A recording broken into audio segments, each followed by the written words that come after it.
salaamaaleykum gars yi kaa am na de barki démb baaralee mii Cheikh Bara Ndiaye baaralee mii dafa génn wax ci sëñ Abdou Lahad lu mu war a wax ci sëñ Abdou Lahad ay sëtam woonan ko nag mer nan lool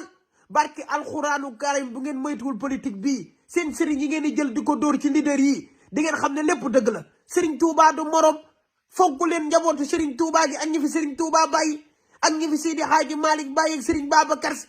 fi mu toll nii dafa génn mu ne sëñ Abdou Lahad da doon ba muy politique sëñ Saliou da ko doon jàppale di jàppale kii di jàppale am lu mu wax ba juum njabootu Cheikh Abdou Lahad gi yëpp woonan ko téléphone mer na nag ci attaqué ko leen jëm woonan ko téléphone sët bi ci mujj nee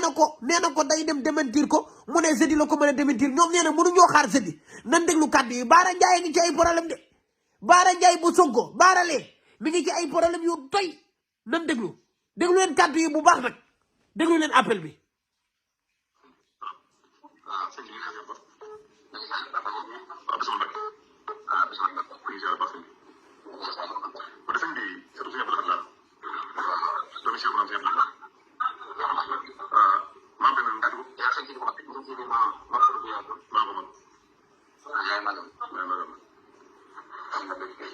yàlla dogal ma am benn vidéo bu ma seetaan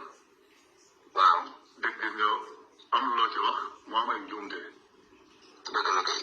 kii sax waa soo kay sëñ Moutala woo na ma ba waxtaan dëgg la jot naa audio boobu waaw mel na ne it sëñ am sa woo na la waaw sëñ am sa waaw sëñ am sa sëñ tamit doon na la jéem a woo daf laa jotut loolu yëpp moom xam naa dinaa ko xam naa dañ ko incha allah sëñ bi de aw naqar dafa mënta yàgg ci nit dëgg la vidéo bi tey laa ko jot bi may ndekki mais àggale ma sama ndekki sa numéro yi yéex naa cee jot maa ngi koy doog a jot nii moo tax moo la waaye lenn rek laa bëggoon njuumte yi ci nekk ñu leeralaat ko ba mu leer incha allah ndax dafa jot am na audio boo envoyé nag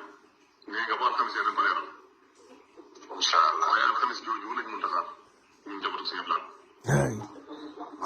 ndax ba nga ko defee woon am nga droit pour débat fa pour leeral ko. non foofu nag programme la xam nga foofu moom samedi rek laa fay mën a delluwaat parce que bis bu nekk dañu émission ba mooy programme matériel yaa nga fa rajo yaa nga fa su jaree fay day fay waaye wax dëgg yàlla attaqué nit ci pas-pasam tooñ ko ba noppi di ko xaarloo wax dëgg yàlla loolu ñun mënuñu ko muñ su ko mag ñi mënee muñ ñun ko lay mënuñu ko muñ. dégg ngeen barki alxuraanu karim njabootu Cheikh Abdou Lahad yëpp mer nan baaralee mi ngi ci ay problème de damaa xamul magum jëmm di toog ci ay plateau di tudd ay Serigne Saliou ci politique di yow bala ngaa tudd ay nit ci ay politique wala ay sëñ doo xoolaat li ngay wax magum jëmm mu tol na yow ñëpp a mer maa ngi leen tegal audio bi mu yónnee woon tamit gars yi nee nañ mënuñoo xaar ba Serigne de baaralee génnal nga leeral Serigne du nu morom déglu leen audio bi. xëy na looloo tax bi may déglu baal ma damaa amoon appel mu dagg bi may déglu sëñ Abdou Karim bi mu naan Abdou Diouf rek dégluwuma ko bu baax daal ngay jàpp ne sëñ Abdou Lahad la wax fekk moom digganteem ak sëñ Mourou Bousso Dieng la doon wax xam naa loolu moo ci njuumtali maa ngi koy